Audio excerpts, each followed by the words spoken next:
Good morning, everyone. We had the challenge of really introducing and talking about a real complex issue in 45 minutes or less, and now we're challenged to do it in under 30. So we're going to do our best. Take the necessary time. Okay, thank you for that. I appreciate it. My name is Emilio Salas. I'm the Executive Director of Los Angeles County Development Authority. And thank you so much to esteemed members of this board and committee for inviting us to talk about a very important issue. As a veteran myself, this is something that is very near and dear to my heart. Our goal today is to really try to have an honest and candid conversation about where we are with our VASH utilization, recognizing that we're not where we'd like to be, but we are certainly making great strides along with our partners. And it was great to see John, Robert, and Steve here, our partners at the VA, to address veteran homelessness. One of the things that is really eye-opening to me is as I've gone across the country and talking to my peers, the issue of VASH utilization is not something that's, or underutilization is not unique to Los Angeles County. It is a national issue. But there are a variety of reasons of why that is. For us here within the county itself, one of the things that I really want folks to appreciate and recognize is just the sheer scale of the issue and the complexity of the system in which we're operating in. One of the things that is unique to Los Angeles is that we are operating in an area that has 19 different housing authorities that operate within this county. You will be hearing from 2. Now, with the 2, we do represent over 70% of all of the vouchers and a lion's share of the VASH vouchers, but that just gives you a flavor of the variety and really the complexity where a veteran who is homeless, when they get a voucher, they're not recognizing or not caring really where it's coming from. They just want to be housed. And we have to try to align all of those policies to make it as simple as possible to navigate this system. In terms of scale also, we just completed here in Los Angeles County, the homeless count, right? That just happened last week. And we look at the numbers from last year, we're north of 70,000, in terms of the overall homeless count, and north of 4,000 for those that self-identify as veterans. So certainly the scale of that problem is really, really enormous. And although what I want you to walk away with also though at the end of the presentation, and although this is a very daunting issue, we here in LA County are not daunted by the problem. We certainly are making great strides to address that. I'm going to introduce Tracy Mann, who is my Chief of Operations, who will go through the utilization on the county's behalf, and afterwards Carlos Van Adder from our sister agency at the City of Los Angeles will do the same. So with that, Tracy.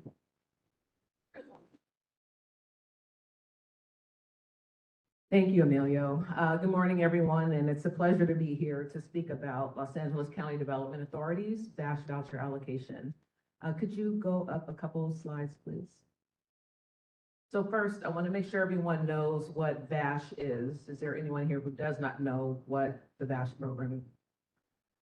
Okay, good. So we can jump right in. Next slide, please.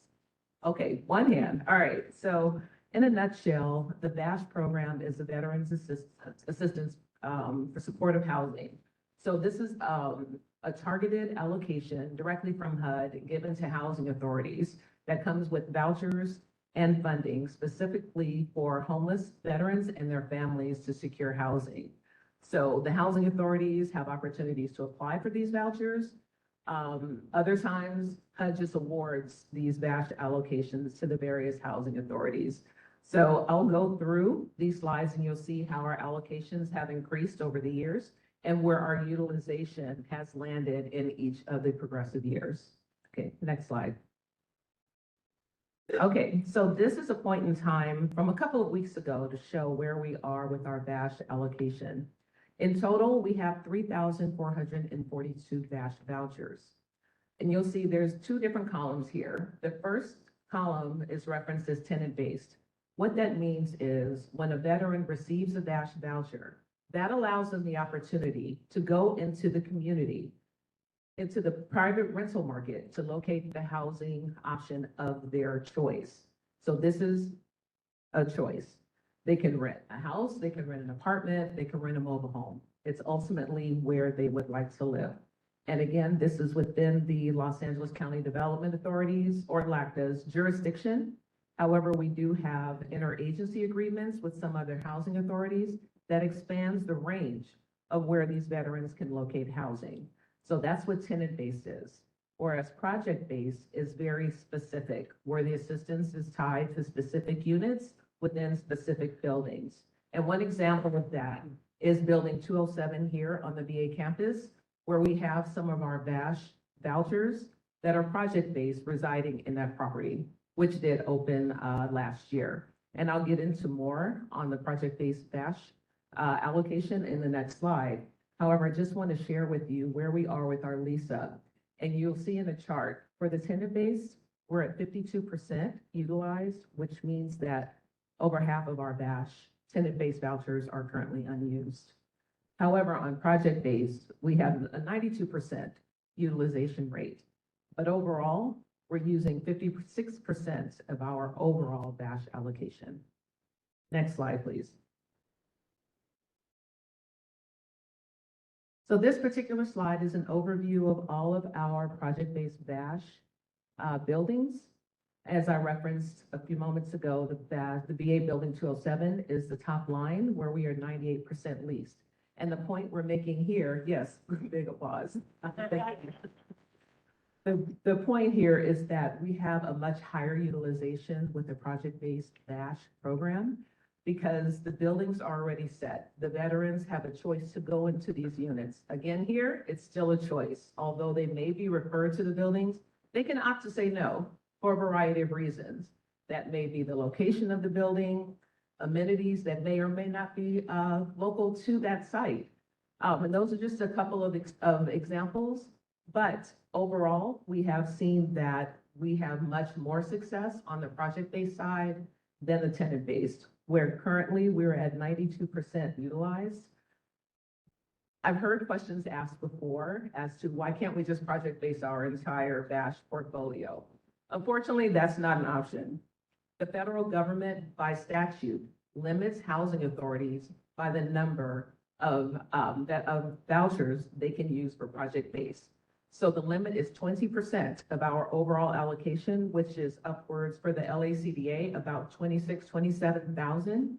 So 20% of that, with another 10% for special needs housing. So all told, we can only set aside 30% of our entire allocation for project-based, with a subset of that being specifically tied to VASH.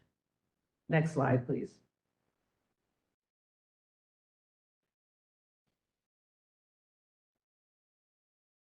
Okay, challenges towards utilization.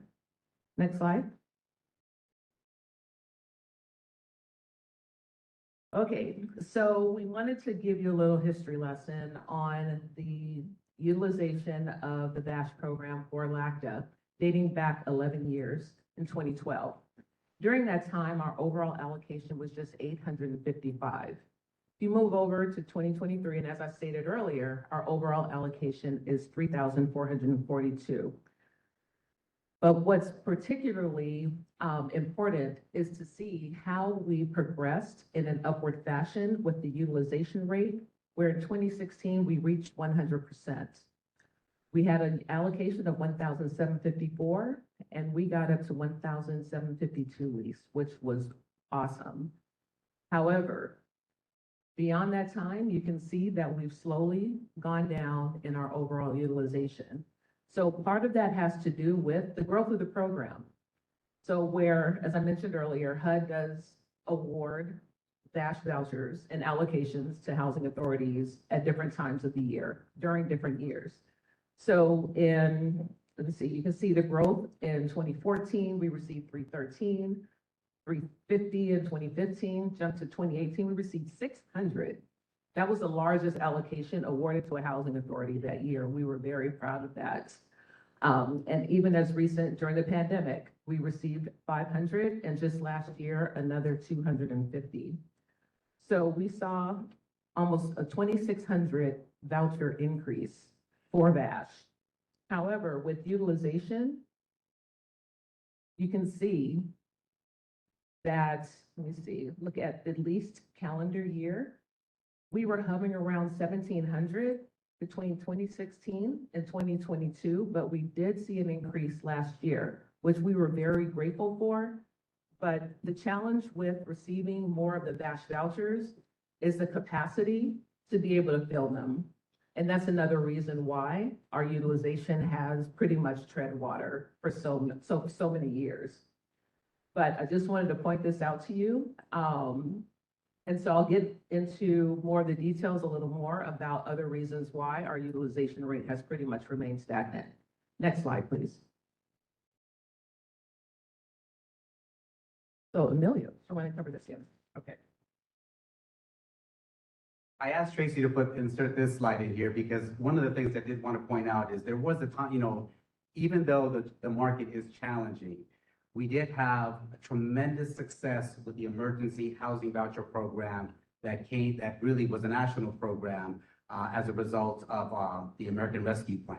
And we were able to fully lease up the entire allocation of vouchers that we received, which was a little south of 2,000 in an 18-month span. So it is possible to do that. But when we look at why that occurs and how that happens, one of the main strategies that we use within the housing industry is to overissue vouchers. When you're pulling from a pool of 70,000 individuals who are homeless, you are overissuing so that you can quickly lease up that allocation. So sometimes folks point to this and say, you were able to do this, why can't you do the same on VASH, right? With VASH, we are dealing with a much smaller subset. So we cannot do the same 3-to-1 issuance that we did with this particular allocation of vouchers. But that is a common strategy that folks use to make sure that vouchers are utilized immediately. Is you basically overbook the plane, right? You make sure you oversell the plane and you know that you are bound to get 100% utilization for that allocation. So this is just something we wanted to point to, that there are strategies that work even in a tight rental market. With this particular allocation, there are also wraparound services, very similar to what's available with VASH. But the stark difference is the pool by which you are pulling from is much, much larger on the emergency housing voucher side than it is on the VASH side.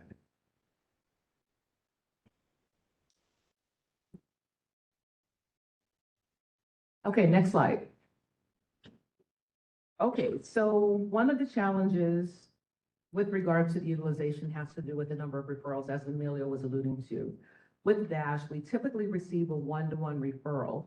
However, we've seen, and history has shown with our other voucher programs and certificate programs, which is not relative to VASH, but when we receive one referral for one voucher, we know that person won't always find a unit. So that's why we need more people in the pipeline to make sure that we reach our lease-up goals. So you can see here, this is a chart that reflects from 2018 to 2023, the number of referrals we've received on an annual basis, but the number of referrals we needed if we did a 1-to-1 match in order to reach full utilization of the VASH voucher program. So I'm not going to go into all the detail of the numbers here. You can see them, but the main point is that there is a shortfall of the number of referrals that we received. Uh-oh. Can we go to the next slide?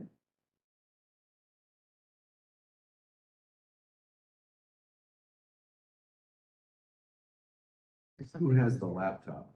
It's up there. Is this one? Oh. Yeah.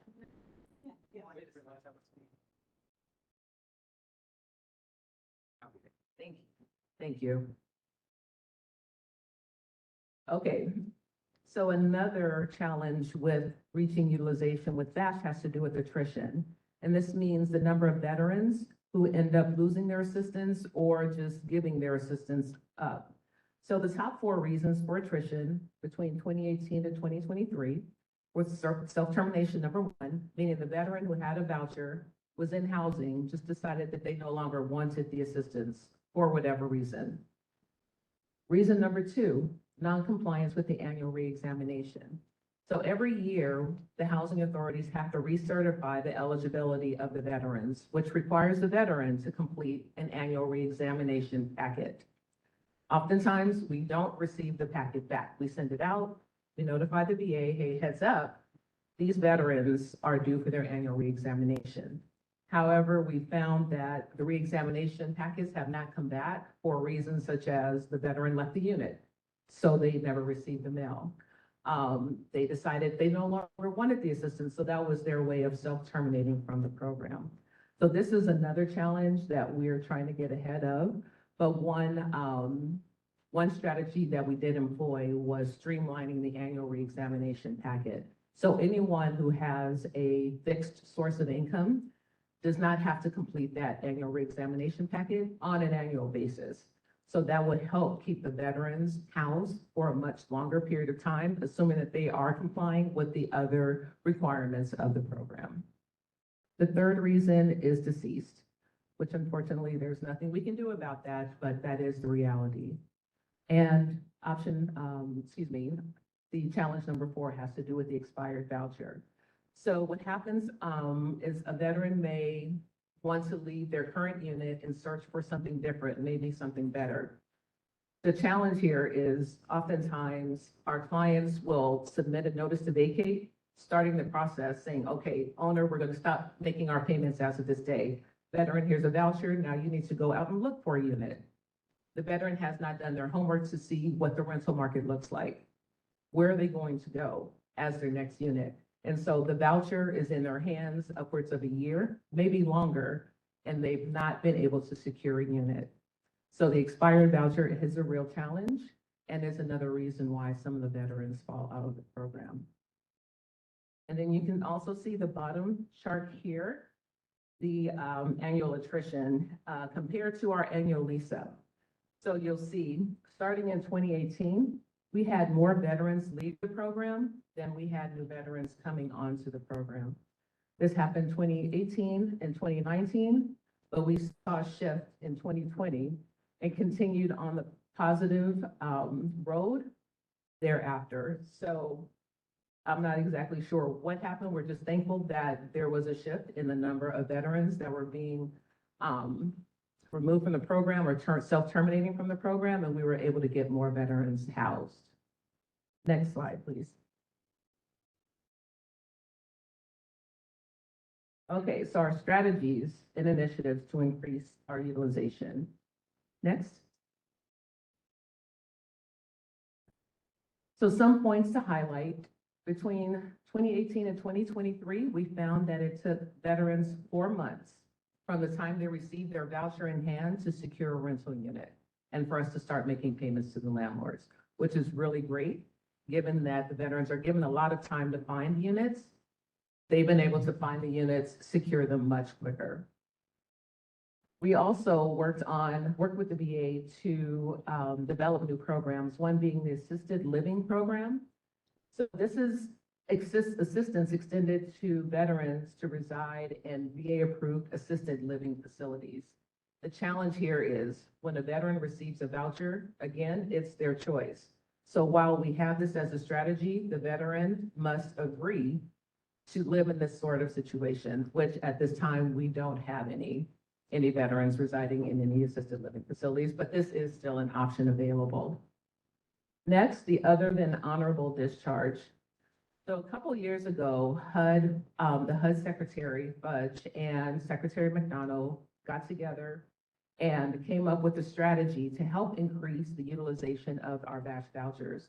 So what housing authorities are able to do is set aside 15% of their VASH allocation for any veterans who are other than honorably discharged to qualify for VASH assistance. So we have an MOU in place with the county's Department of Health Services to receive referrals for any veterans who are other than honorably discharged. So we're hopeful to see more success in leasing up any veterans under the OTH program, but this is a work in progress. Next, we, the housing authorities of the county and the city of LA, were awarded these special waivers from HUD. They were unprecedented and the only ones nationwide, where we are able to accept a veteran's self-certification of their identification, their social security number, their income, determine them eligible, get them housed, and then within 60, 90 days, obtain the documentation from them. So this is a much more streamlined way to get veterans vouchered and housed. Also, the LACDA has what's called the Homeless Incentive Program. And what this is a host of incentives for landlords to get them to a yes. Yes, that they will rent their units to one of our voucher holders. So in a nutshell, some of the incentives that we offer is a bonus, a signing bonus. Once we contract with that owner to get the veteran housed, they'll receive a monetary incentive. We cover security deposits. If the veteran needs assistance with the application fee or utilities, if they have unpaid utility costs, or they just need help with the deposit, we have money for that. We also have funds for damage mitigation. So at the end of tenancy, if there are damages beyond normal wear and tear, above the amount of the security deposit that the owner received, we will pay up to $2,000 to that owner as a reimbursement to make them as whole as possible. That's just an example of some of the incentives that we offer. Next slide.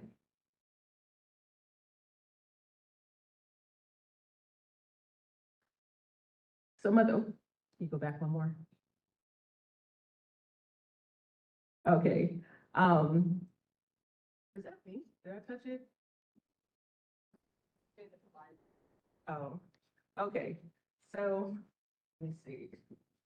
Some of the other incentives or strategies. One is the where our voucher payment standards are. So we have, are you familiar with voucher payment standards, fair market rents? Okay, so at the LACDA, we have historically had higher payment standards for the VASH program versus the payment standards for the regular housing choice voucher or Section 8 program. So that has been one way to get landlords on board with renting to a VASH client. Another strategy we employed is a team of what's called housing advisors. These are a team of staff who have been tasked with going out to property owners, realtors, to see who has vacant units available, and if they're willing to rent their units to one of our clients. And what we do is we get this list of these vacancies, compile them together, and send them out on a daily basis to our community-based organizations. We send them to the VA. If clients ask for them, we'll send them over to them as well. But the team of housing advisors will also take our list of current voucher holders and call them, say, hey, we have this list of units that are available for rent.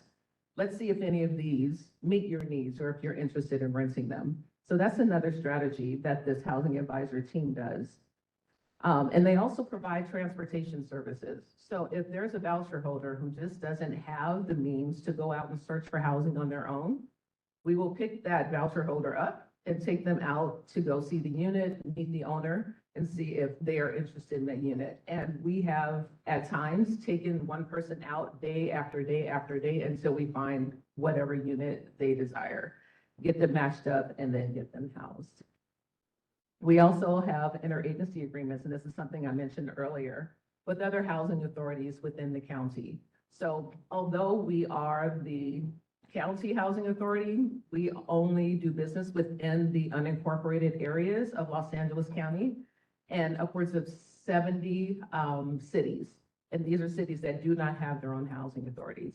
Now, for the cities that do have their housing authorities, that's where these interagency agreements come into play, because we now have the ability to refer our veterans to find housing in those other jurisdictions. So they're not limited to just the Los Angeles County Development Authority's jurisdiction. And one of the jurisdictions where the veterans can find housing includes Kern County. So if there are needs, housing needs or wants in that area, the veterans can find housing up there as well. And then in collaboration with our VA partners, when there are stand-down events happening here, we deploy our team of VASH coordinators to come on site to do on-the-spot eligibility determinations. And if the veteran is determined eligible, we issue them a voucher right then and there, and allowing them to go out and start immediately looking for housing. So I think that is about it for my presentation before I turn it over to Carlos Van Adder with the City Housing Authority.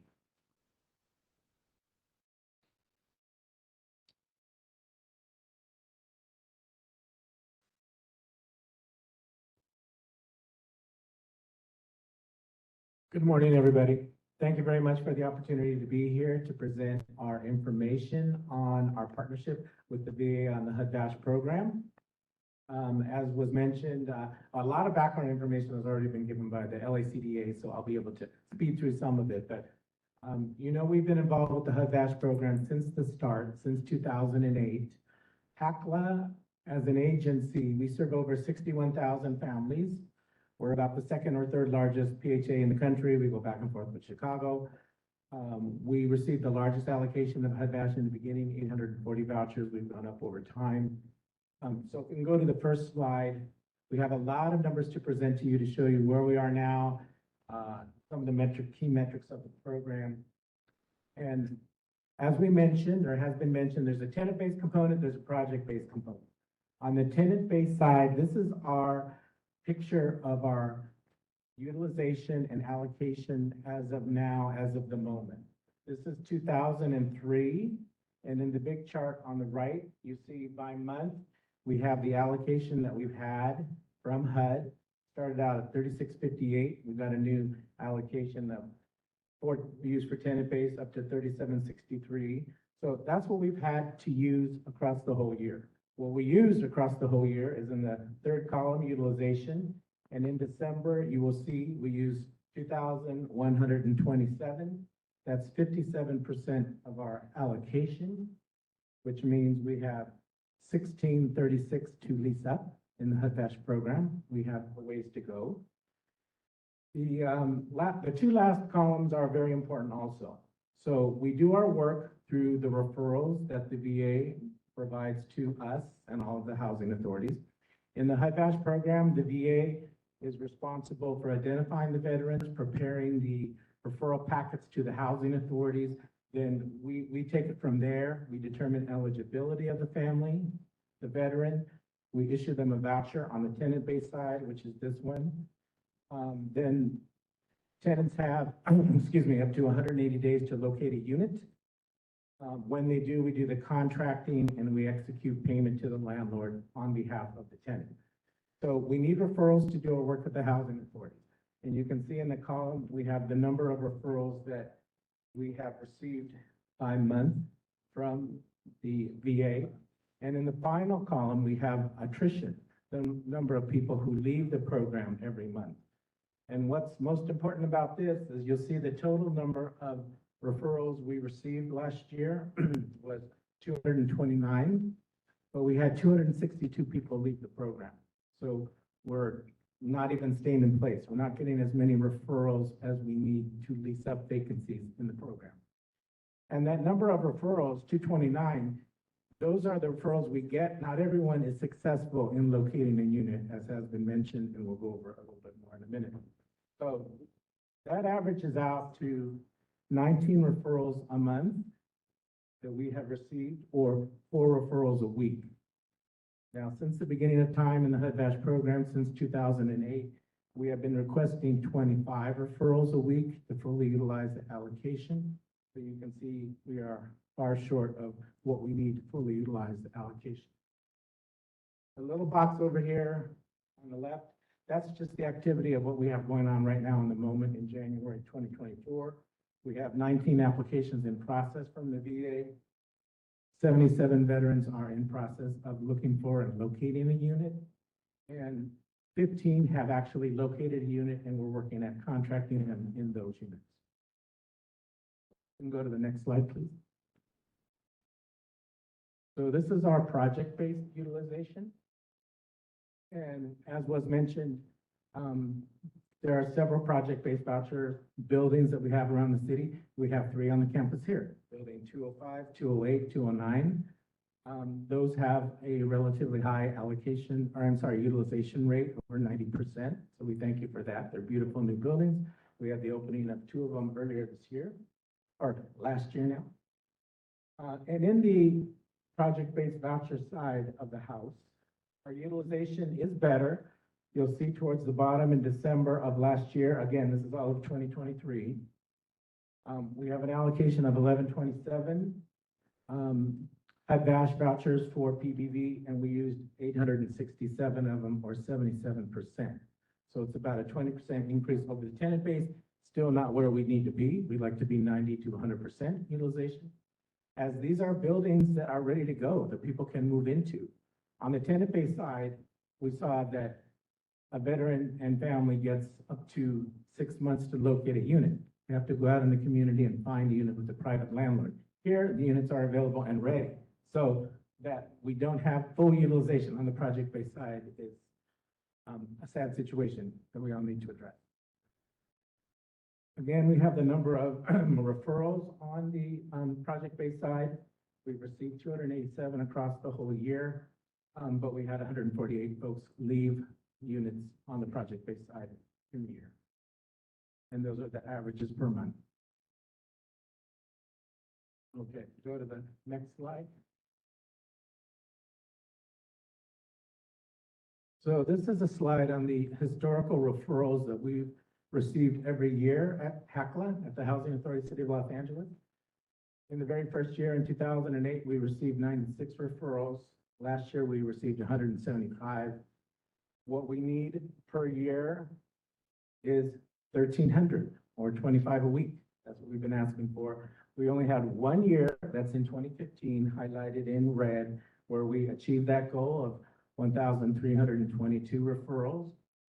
And that year and the one right before, and maybe I think the year right after, that's when the VA contracted with at least 12 different service providers in the community and made referrals to the housing authorities.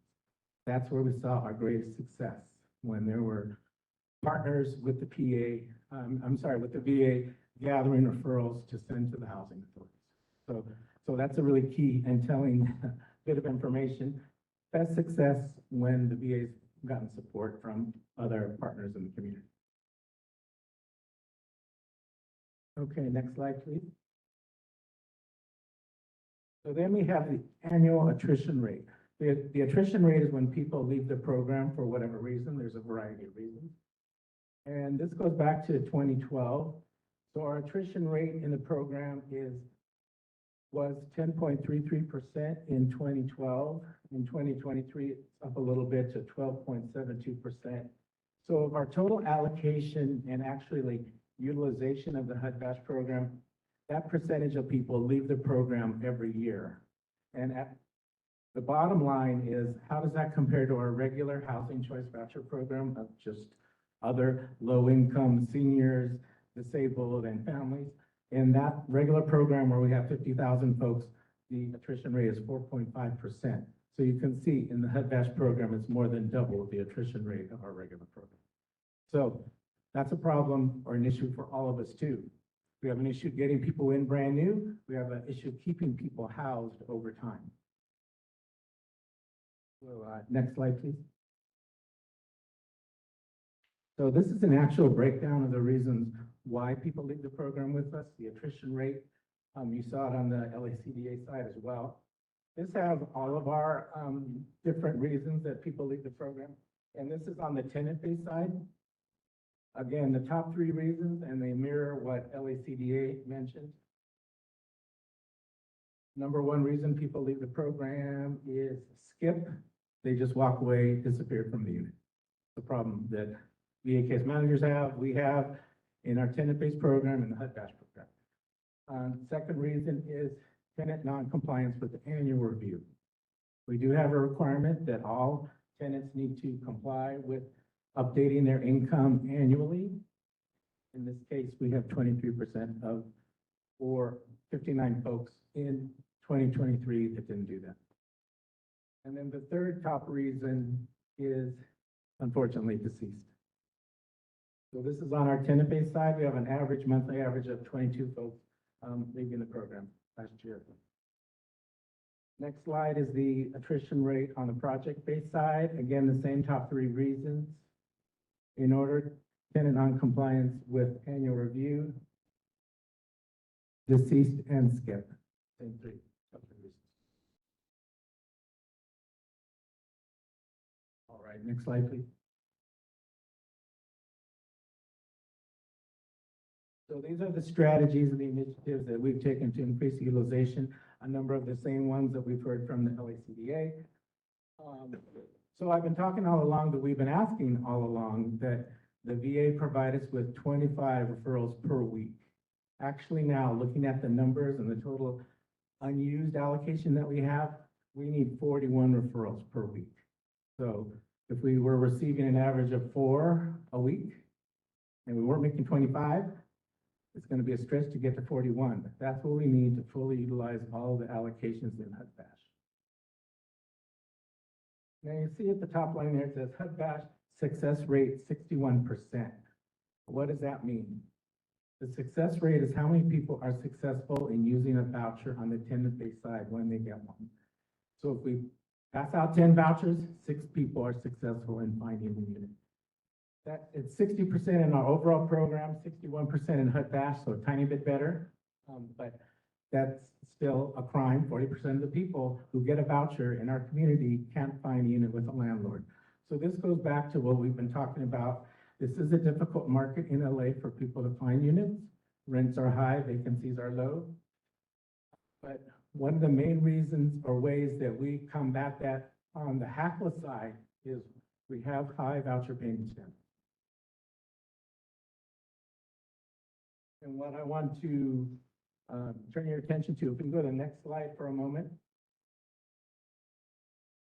So we have our regular voucher payment standard, which is the highest that it's ever been. And if you look at the bottom of the slide under tier number 3, you'll see voucher payment standard, all zip codes. That's at 120% of the FMR. That's what our voucher payment standard is across the city. And if you look on the 1-bedroom column, it's 2407. I wanted to show you our exact numbers so you can get an idea. 2407 is a very decent rental amount in the city of Los Angeles right now. It doesn't cover all zip codes, but it's the highest one we've ever had. And on top of that, at HACLA, we are utilizing what are called small area FMRs. And in that program, which we started at the start of last year, 2023, we have 3 different tiers of 70 different zip codes in the city and some county areas. These are the higher opportunity areas in the city and county of Los Angeles. And in those areas, we offer higher rental amounts. If you go to the tier 3 level, and the tier 3 level includes all of the zip codes around the West LA VA Medical Center. We have the highest small area FMR there. You'll see for a 1-bedroom, it's 3216. For some of our staff, it's kind of obscene. They can't afford apartments themselves at 3216, but we are offering that amount for HUD-VASH veterans and anyone on our program who is lucky enough, fortunate enough to find a unit in these zip codes. So you'll see on tier number 1, we can go up to 2460 for a 1-bedroom, and on tier number 2, we can go up to 2760. So these higher rental amounts have been excuse me, very helpful for us in helping any of our voucher holders, but particularly veterans, to locate units in better neighborhoods. Okay, if we can go back to the last slide again. Yeah. Okay, so along the lines of what was mentioned on the LACDA side, we do have landlord incentives also. We have a holding fee where we will pay a landlord up to the fair market rent to hold a unit for a veteran until they can get into the unit. We have security deposit assistance, that's 2 times the contract rent. We have a damage mitigation fund if the tenant vacates the unit having caused more damages than the security deposit. We have utility arrear payments, and we also pay for furniture on a tenant-based side if the tenant doesn't have furniture, which they normally don't as they are home. In HUD-VASH, we also have a unit dedicated to contracting folks onto the program quickly, expediting that process. We also have specific staff that just work with the tenants long-term over time with the participants doing the ongoing contract maintenance functions like the annual reviews that we talked about. We also participate in the VA stand-down events and any of events that we can partner with the VA to help contract and house veterans as quickly as possible.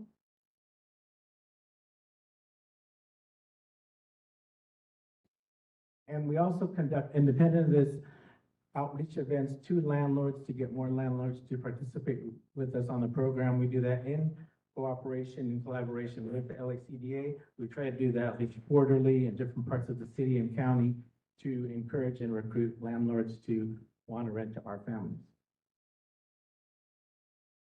As Tracy also mentioned, both HACLA and LACDA applied to HUD for self-certification waivers. They were approved. They are still to date the only ones in the country that we have gotten those waivers, and that allows people on our homeless programs, including HUD-VASH, to self-certify as to income, social security number, date of birth, also disability. So this really helps speed up the process. And then once a veteran is housed, within 90 days of that, we have to get the documentation. We have interagency agreements, as was mentioned, which doubles the size of the area where the veterans can look for a unit. So along with the County Housing Authority, the other big jurisdictions are Long Beach, Pasadena, Santa Monica. Veterans can locate units in those areas with us too. We're also participating in the Other Than Honorable Discharge Program, as Tracy mentioned. And we also have regular ongoing communication with the VA case managers whenever we're going to take an adverse action against any of the veterans. So when we have a veteran who's not complying with their annual review, that process, the case manager gets a copy of the letter that says you're at risk of being terminated from the program, so that we can all work to save the contract and not have the vacancy, the termination take place.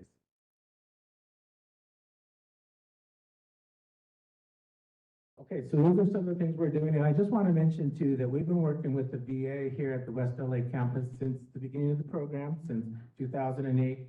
We have a very good relationship with them. We want to thank them for all the work they've been doing on behalf of the veterans and with us. So with that, I guess I'll open it up to questions. Thank you very much. I really appreciate the information. And I also know all the board appreciates the candor of acknowledging that we can do better, and we, I think, in fact, have to do better. We're going to hear from John Kuhn now, but I have two quick questions for the two housing authorities. And they're going to be very brief, and then we're going to turn it over to John.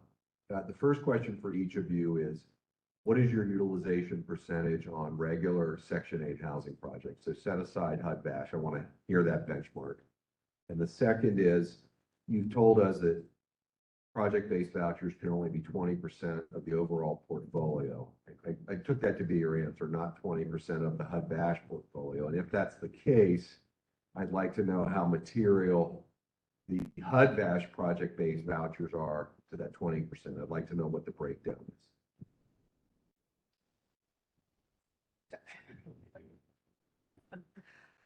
Okay, so to your first question, what our utilization rate at LACTA is for our regular Section 8 program, we're currently hovering around 88 to 89% utilization, and that's largely due to the cost to subsidize units for our current families. So HUD funds us about 100% based on the number of units that we have leased at those rents. We're currently pacing about 106% of our budget authority in paying out housing subsidies. So the higher the amount that we pay an owner or owners out there for our voucher holders, the fewer families we're able to assist. So that's your first question. So relative to the project-based VASH allocation and how many of those, or how, relatively speaking, how many of those vouchers could be used toward project basing, it's a little tough to really definitively say. I can let you know that this year we are slated to have 250 new project-based VASH voucher units come online for LACTA, with others coming online next year. However, it's important to note that we, at the LACDA, will reach our PBV cap by the end of next year. So we're allocating as many VASH vouchers as we can to the PBV projects, but we are limited in scope. I'll turn it over to Carlos. And along the same lines that Tracy mentioned regarding utilization in the overall Housing Choice Voucher Program, there are the two metrics. There's unit versus budget. And unit, we're in the same place. We're about 89 to 90% utilized on the units. But since the contracts are so much more expensive, we're at about 93, 94% utilization of the dollars. And our goal this year is to get to 100%, but we utilize all of the dollars we receive for the program. On the project-based side, we are pretty much at our cap at HACLA. We have close to 4,000 units on our project-based voucher program, all programs, including HUD-VASH. Last year, one thing I didn't mention, and this kind of goes to just being able to lease up folks. Yes, this is a difficult rental market, as we've said, but we can and do lease up new contracts. Last year at HACLA, we housed over 6,200 new families on the program through the tenant-based and the project-based programs. 2,500 on the project-based side, the balance on tenant-based. So even though it's difficult in the market, even though only 60% of our folks can locate a unit, we housed 3,500 or more in the tenant-based side. And so as far as project basing on tenant-based, on HUD-VASH, we have allocated all of the units we could for HUD-VASH for that program and also for the regular program. We're expecting to do 3,000 more units, brand new buildings in the HUD-VASH program, not HUD-VASH, but in the PBV program this year. Okay, I'm going to ask John Kuhn to now present.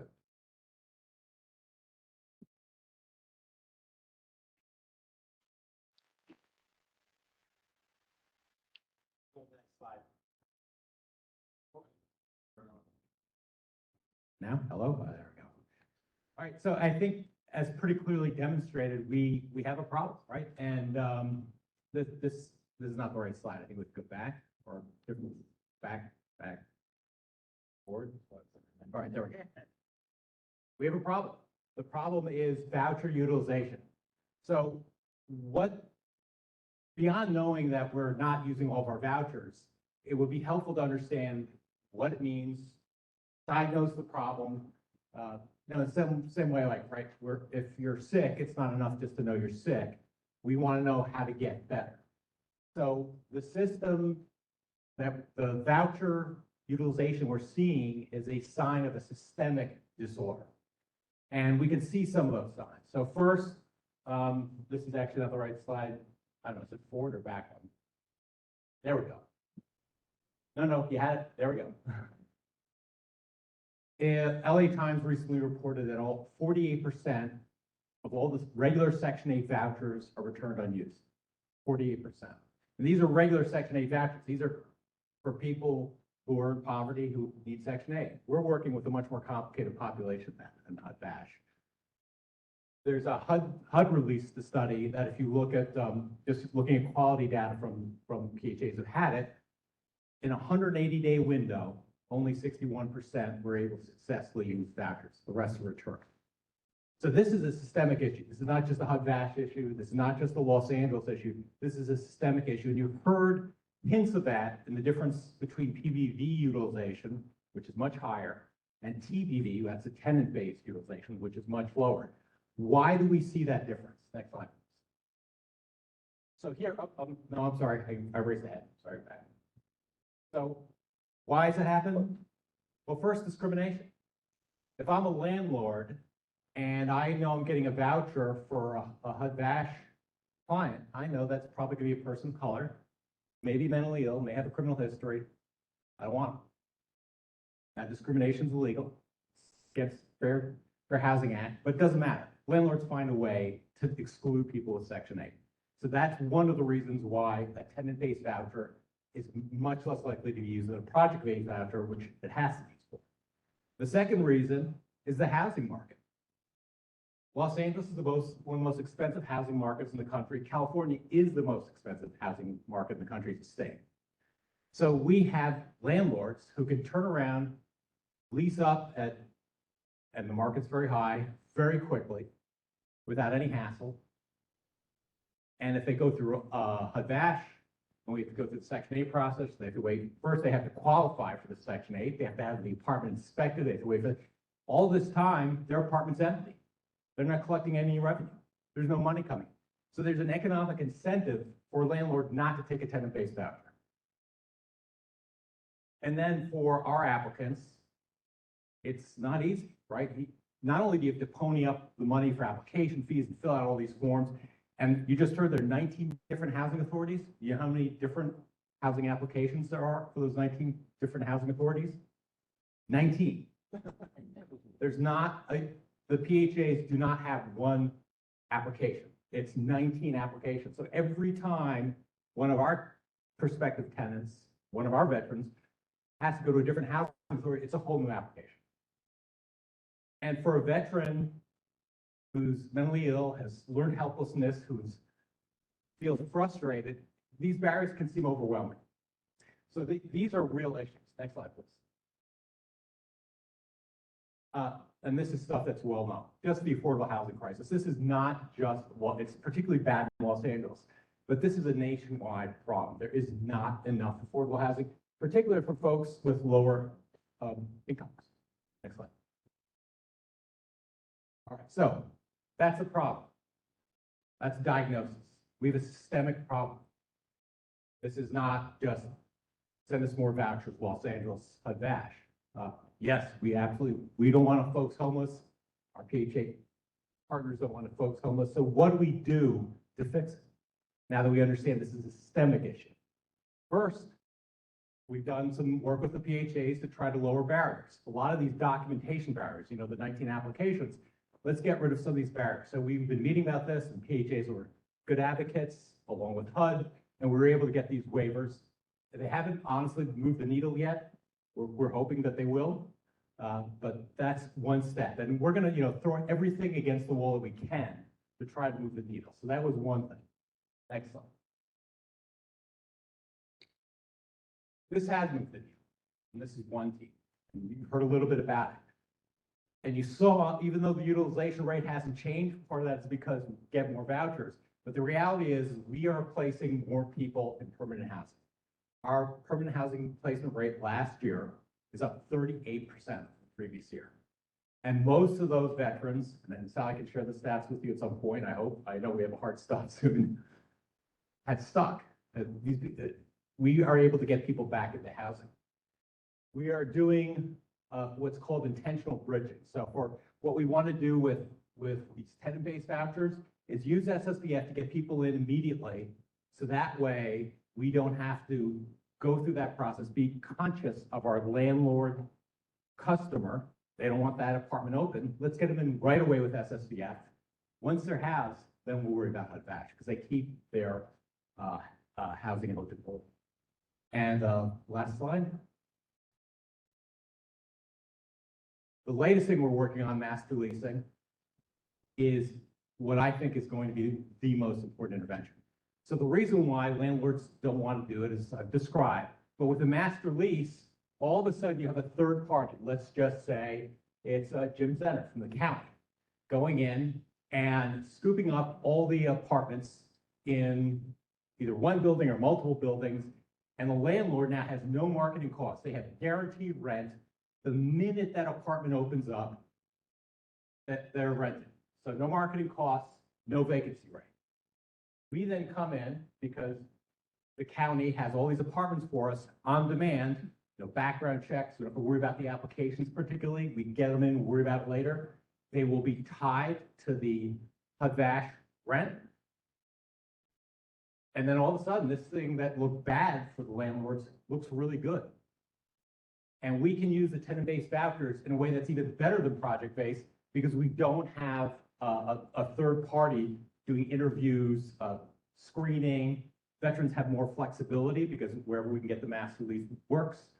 So these are the opportunities we are pursuing to try to get that utilization up. And with that, because we're very tight on time, pass the result. Sally Hewitt for the record, and very briefly, I just want to thank our partners at LACDA and HACLA.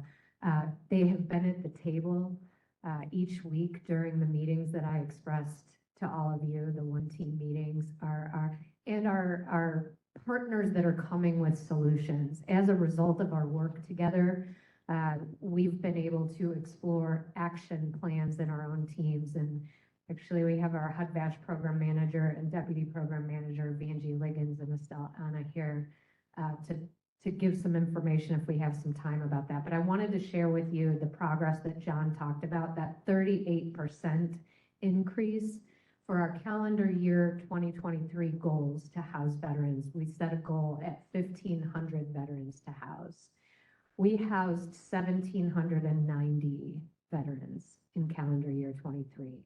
So that was 119.3% of our goal, which is so exciting. And 489 more housing placements since calendar year 22. Our second goal, and this was raised in the importance of people falling out of housing. It's not lost on us that we really need to dig into efforts to ensure that our veterans are successful in sustaining their housing. So out of those 1,790 veterans that were housed, we had 81 veterans fall out of housing. That was 4.5% returns. So we met that goal of less than 5%, but we don't want anyone to return to homelessness. 79 out of the 81, so it's 97.5 veterans were put on a pathway to rehousing or rehoused. So there's two fallouts there. We know who those veterans are. One's on a lease with his ex-wife and child. There's some relationship issues there, and we're working hard to get that person in housing. Another one, we just noticed last week, missed medical appointments. So our outreach workers know who these two veterans are and are working hard with our partners to re-engage them into our system of housing.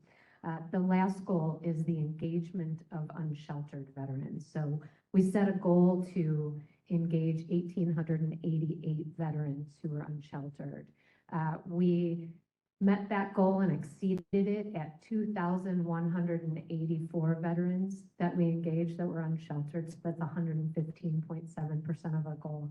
And we were successful because we partnered with VA police, city police, VPAN, all of those efforts outside of VA in conjunction with our operations to be able to be successful. So again, thank you to the housing authorities for coming to the table with us in one team and meeting with us every week. In fact, you heard about the racial equity group, and our partner Christina back here from LACDA has agreed to co-chair that group and be involved in ensuring that we're not placing barriers in veterans' way of getting housing.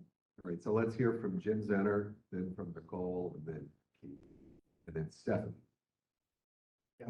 This is Jim Zenner. I'm gonna rapid fire these. So first, big thanks to Anna Rodriguez and Christina. You guys have been really on it with the one team. If you go back to the slide 2017 with the HACLA referrals, you'll see that the referrals started dropping off from 2015. Carlos mentioned that that's when we had like a bunch of HUD-VASH providers. But what was significant during 2017 was, and we heard this while the undersecretary was out here, is that that's when contract providers had to run all their clinicians through the credentialing process in the VA. And that's when it started really becoming difficult on our contract providers to hire clinicians up. And that's something that we've heard historically, is that staffing issues are some of the reasons why we have not been able to utilize vouchers as much as we need to. So I wanted to point that out. I also want to ask the housing authorities if there's been any guidance from HCD about the implementation of 1386 at this point, which is the Gabriel bill around the AMI, 30% AMI allowing the flexibility to 50, 60. Is there any guidance from HCD? Okay. And then is it tracked the number of veterans that are being disqualified by the housing authorities due to over income with service connection? Yeah.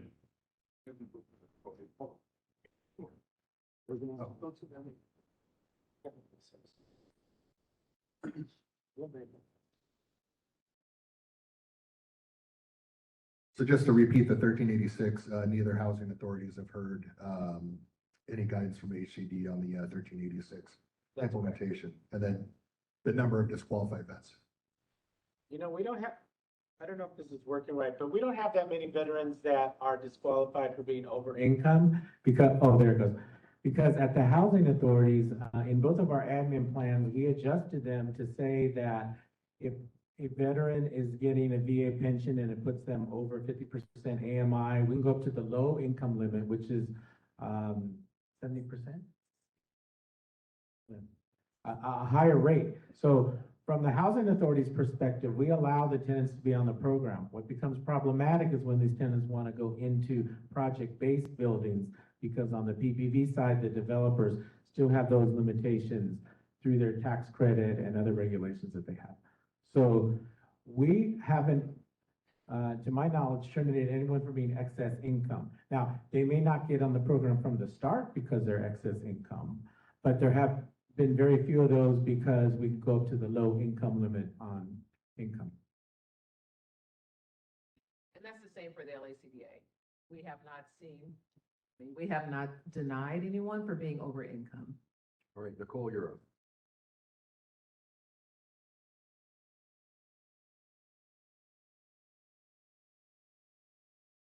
Hi.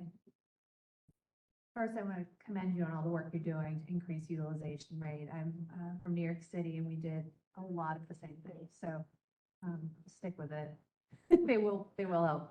I have a couple of questions. One was around the contractor providers. It seems like that was a number of years ago. So I am curious if there's been any movement to make that easier to have contractor providers, if that did make such a big difference. And I'd be curious from the housing authorities, but also others in the room, about what else is being done to increase referrals, because it seems like that is the biggest issue. So I have a couple questions. Question number 2 is around housing advisors.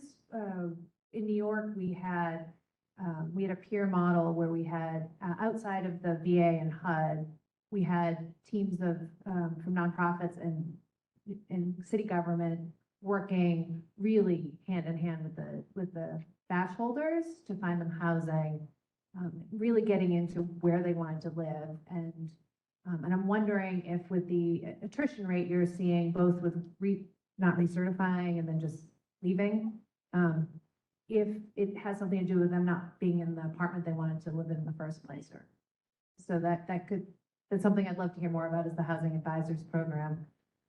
And then I have a recommendation. Sorry, I've been hogging the airtime here. I have a lot to say. We also had the one thing I didn't hear that we did in New York that you're not doing, because again, like that was almost our full game plan around housing, the housing authorities, was around aftercare. So the VASH case managers are, in my experience, are usually really good on the clinical side, but it helped to have, both with recruiting landlords and with tenants going through the recertification process and not falling out of the apartment, was to have somebody who just called to check in on, do they know how to do their research? Did they get their paperwork? And then telling the landlords that they had somebody to call if there was a problem. And they almost never called. There was almost never a problem, but just knowing that they had that hotline to call was helpful. So that's a lot. Okay, what was your first question again? The first question was about referrals. What's being done around the bringing back if anything, with the contracted providers to help out with referrals? And then to you and anybody else in the room, what else can be done around increasing referrals? Because that does seem like the biggest issue. We would love to see the VA contract with the agencies again.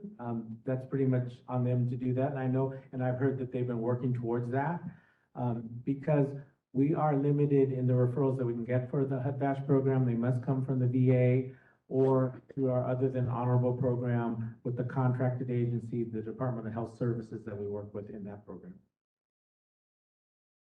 And if I can just add, during my presentation, I spotlighted in 2016 where we had reached 100% utilization. That was also as a direct result of the contracted agencies being in place and working with the VA, not only with the referrals, but also providing the case management to engage that veteran on a regular basis to check in and see how they were doing and to make sure that they retain their housing. Okay, Keith Harris. Okay, I know we're pressed. So I have just a couple comments. Actually, none of these are questions. The first is I wanted to talk about the 30% cap on PBVs. That is a real problem for the campus development. And a lot of the PBVs down the line have not, in fact, been awarded to projects yet. There've been discussions between the developers and LACDA. I was recently pulled into those, which I'm thankful for. The one thing I wanted to mention, Tracy knows this, but I wanted to share with others. There is a bit of a workaround possible if HUD does a dedicated allocation of project-based vouchers. The cap does not apply to those. The cap applies to essentially tenant-based vouchers that are converted to PBVs. And so that's one of the things I've actually started advocating with HUD headquarters on is might they be interested in doing a targeted allocation of PBVs, even if it's just restricted to the campus, for instance.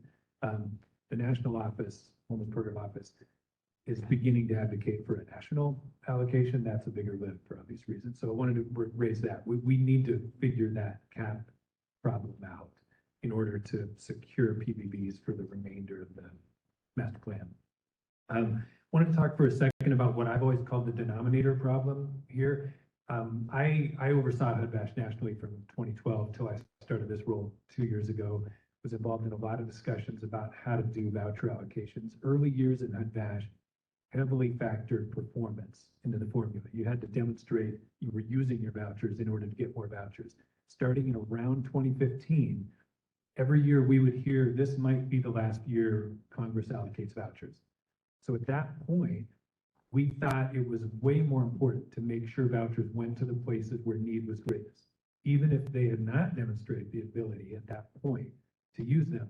So in Tracy's charts especially, you saw LA being flooded with new vouchers at a point where utilization rate was not that great even then.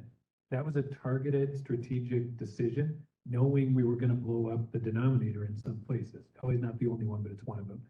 Still need to figure out how to utilize the vouchers, but I did want to say there's some context there.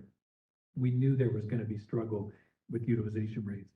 The other thing, this notion of treading water is not only true here, it's true nationally. In FY22, there were over 15,000 lease-ups. There were over 16,000 move-outs. The nation as a whole ended up with a lower utilization rate than we started with. I think it's incredibly important to identify the portion of those that are unwanted and preventable and do everything we can to help those veterans stay in. It's more of the back end work. There's a lot of focus on referrals in these slides. Just as important to keep the veterans in housing once they're there. The last thing I wanted to say, you both mentioned the OTH program. That program predates legislative change. Congress changed the eligibility for HUD-VASH. Those veterans that program was designed for are now eligible to receive not only the voucher, but case management directly from VA. I understand there've been challenges getting that program fully running. I recommend you revisit the need and the focus for that and make sure it's really the thing that is still needed. Stephanie Cohen. Thank you, Stephanie Cohen. Hi, nice to see the three of you. I will echo the great partnership work that Jim talked about with the three of these folks standing here.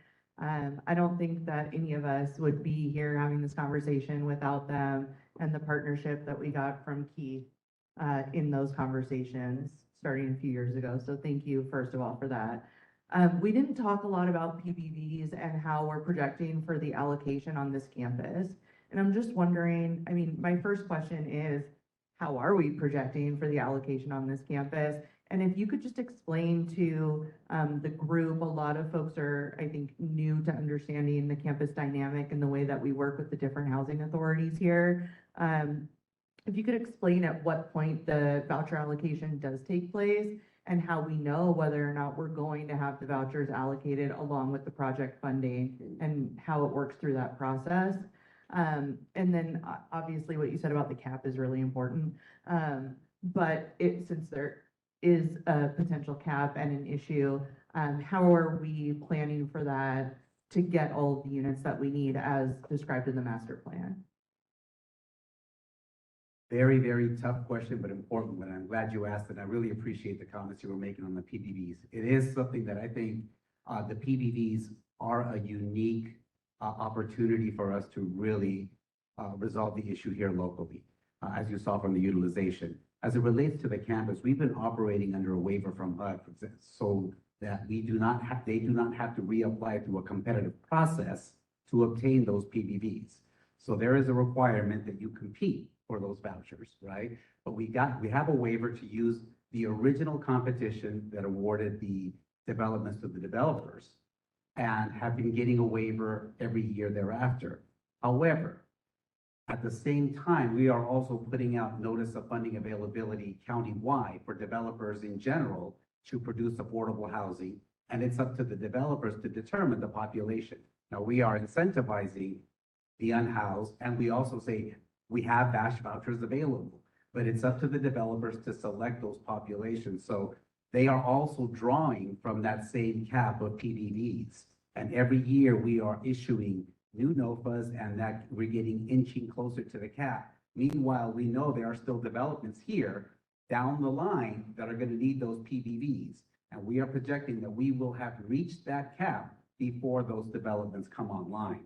So we are actively advocating for what was stated earlier to have a separate set-aside allocation, but also there is legislation to increase that cap to 50%. So we are actively advocating for that cap to be lifted with the understanding that it's discretionary, right? You don't have to go up to that 50%, but in jurisdictions such as ours, where we know that it is effective, that we can go up to that. We're getting a lot of pushback, believe it or not, from housing advocacy groups that believe that it takes away from the original intent of the voucher program. But here, what we're saying is if you can't use that voucher on the private market, what good is it? Let's have it so that there's units that are set aside so that there's, specifically for this population. So we're really fighting hard to get that cap increased and are hopeful, if not, that we could then lean on folks' desire to help veterans to then get a special set aside specifically for this campus, because that is something that I really think about as these developments are going to come online until 3, 4, 5 years down the line. And unless that changes, we will have to come up with a different strategy. That's Sandor, please. Hi, Beth Sandor. I just want to echo what John said about this isn't about LA. This is a national issue we're seeing in large cities we work with everywhere, underutilization of HUD-VASH. And I think the good news is, and a couple folks mentioned it, there are these golden years where we had really high rates of HUD-VASH utilization nationally, and we know it works. And I think it's just getting back to some of those things that have been mentioned here. I know we're seeing communities really struggle with the contracting piece as something we used to really do much better than I think we're doing now. So I just wanted to say, I think there are some peers kind of nationally that are doing really good work, including New York, where you see a 94% utilization rate of TBV in a very similar market. And so what can we learn from other large cities where we're seeing different outcomes? And I think you guys, the best practices you have up there are some of the, is what, most people are doing, but what is different and how do we kind of dig into that in this context? I have 3 questions. One is, how much do we think contracting is a barrier here to utilization? If tomorrow someone waved a magic wand and you got to 50% on that cap, how much do you think, what's your confidence rating that would expedite the utilization rate? Like, what's the jump in utilization rate that you think you'd get off of that? And has there been talk of partnering with organizations like Brilliant Corners, who are doing pooled housing resources as a mechanism to accelerate the utilization rate? Well, I can probably speak to your second question about how quickly could we use new HUD-VASH PPV if we got it. Overall PPV, there are a lot of developers in the city, and I'm sure county also, that would love to get allocations of PPVs from the Housing Authority, but we're at our cap. We just issued probably one of our last NOFAs for regular PPVs, and we offered 290 vouchers, and all of them were snatched up in 5 projects. So there's no shortage of demand or projects out there that developers could build if we could have the cap raised, or even better, as Keith mentioned and Emilio also, a specific set aside for HUD-VASH PPV, which we've had in the past.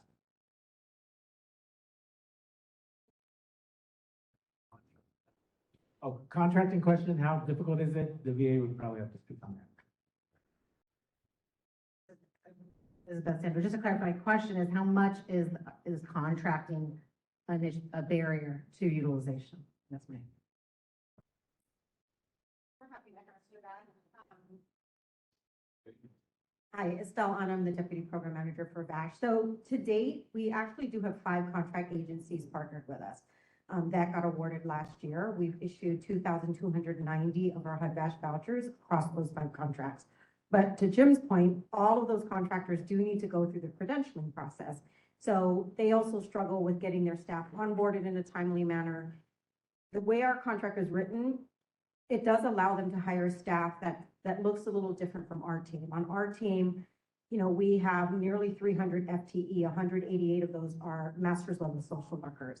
Those are the only clinical case managers we hire. On the contracting side, they have more flexibility in the type of staff they can have. They can have bachelor's levels with 5 years of experience. They can have various master's degrees in human and behavioral services. So it does allow more flexibility. But to that point, all of those staff that they do push forward have to go through the onboarding process. That can take several months, as do our staff. It takes us anywhere from 3 to 7 months to get our VA staff on board. But they are currently onboarding, so we are hopeful that they'll have more staff and we will see, you know, more referrals come out of our contracts. But, you know, we do have over 2,000 vouchers dedicated to our contracting team. So hopefully that answers the question. Estelle, Deputy Program Manager from HUD-VASH. And I'm Vanjie Liggins, serves Deputy Chief for HUD-VASH. And that allocation that Estelle just spoke of is a higher amount than, even though we used to have more contracted agencies in the past, which Carlos referred to, we didn't have as many vouchers allocated out there as we do now. So we actually have maybe less contractors, but they're much larger. And so they have a larger percentage of the vouchers that are out there. So again, credentialing, it has been a problem for a long time. People are aware that it continues to be a problem, and we are looking into that. We have been, at one point, we were allocated our own credentialer in the homeless program. However, that credentialer is not panned out at this point either. So it is something that, again, people are aware of, we're working on, we're trying to get through that piece because it affects both sides of the house. So both sides of the house are kind of stagnant when it comes to increasing staff to be able to really utilize the referrals. Yes, we also have a housing navigation contract, right? The contracts that Estelle spoke of are just the case management contracts. We have a housing navigation contract. We just also secured a PBB contract so that we have had so many PBB developments, which are great, but we were unable to keep up with staffing them all on the VA side. So we have now allocated about 15, about half of our PBBs to contracts. They're stuck in credentialing. They're trying to get on board, and we do have some coming on fairly quickly. But about a year and a half ago, 2 years ago, we got the housing navigation contract. We had originally 3 different agencies to assist with navigation. As I think our housing authority spoke to, it's very difficult in LA, so a couple of them have just stopped their contract after the first year, decided not to pursue it. One of them we pulled after the first year as it just wasn't successful. But we have one contract that is really successful and doing well, along with us, the VA internally, having our own housing specialist and peer specialist to help. So we are trying to address housing navigation. Estelle and I personally have reached out to some larger landlords or developers that aren't necessarily going PBB, but want to use their apartments for tenant base. And so we are working to do some future lease ups with the veterans that we have had on our interest list that we are blitzing now to just get everybody into a voucher. You know, our concern is just, we don't want to go back to where we have everybody having vouchers, because that's kind of where I came in many years ago. We want those vouchers to be housed veterans. And so we want to make sure we're doing this thoughtfully, and we do have enough staff to wrap around everyone, which is what Sally spoke to in the one team. It really provides the services for the veteran. All right, well, I want you all to know this was great, and I am not a pushover when it comes to timekeeping. If the questions decline in quality, we will stop on time, but if the questions increase in quality, we will keep going to get the job done. Having said that, I'm going to ask one final question, hopefully. So you'll have to be the judge. So, one of the things we have to do as a board is we have to make recommendations to the VA and to its leadership on what's the right size of the campus. What's the right size of total number of units? The original MOU said to the principal developer, at least 900 units. The master plan now talks about 1,200 units, and we have to make this decision about, is 1,200 units still the right number, or do we move or suggest a higher number? So one of the things we have to balance is voucher utilization and how much that can be improved. And then one of the other things is, of course, Proposition HHH. So for those of you who are not Angelinos, about 8 years ago, we passed a $1.2 billion proposition to build affordable housing. And at the time, the city identified a substantial portion of that to be veteran specific. And so I don't know if you're prepared to give us an update on where we stand on that today, or should be the subject of a future presentation. But I'd like to get a sense as to kind of how far the city is on that development of veteran housing using those HHH funds.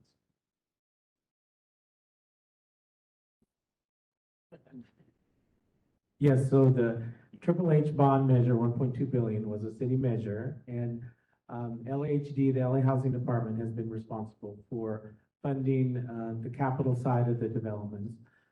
All of that money has been put out to the developers. On the HUD-VASH side and the regular PBV side, we are coming up on using up all of that money and attributing our HUD-VASH vouchers to the full allocation that's come about from that bond measure. So last year, our PBV program, we did about 2,500 new units. This year, we're doing, it's going to be over 3,000 units, and that will soak up all of the money that was used or earmarked from Triple H. The percentage that is HUD-VASH, I don't have a good number at this moment at what percent of the overall PBV was HUD-VASH. We have it on our slide. It's close to 1,000 units. But my sense is we have fully utilized that 1.2 billion on the PBV side, regular, and also HUD-VASH.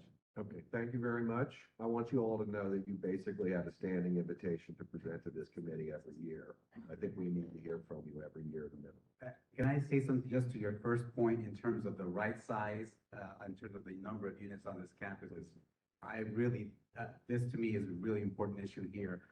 When you look at our project-based voucher developments throughout the county, it absolutely has a different feel in reference to the camaraderie that exists when you get a veteran community together. It's something that's really unique and I think is really inspiring. And when I think about the possibilities on this campus, if there were 1,200 units today that were available, with our allocation of vouchers, I know that our utilization would just skyrocket. So I certainly am a champion of anything that can be done to get to that number or increase that number. This is an amazing campus, an amazing area that is highly desirable by our veteran community. So I think in terms of right sizing it, 1,200, if you can do more, let's do more.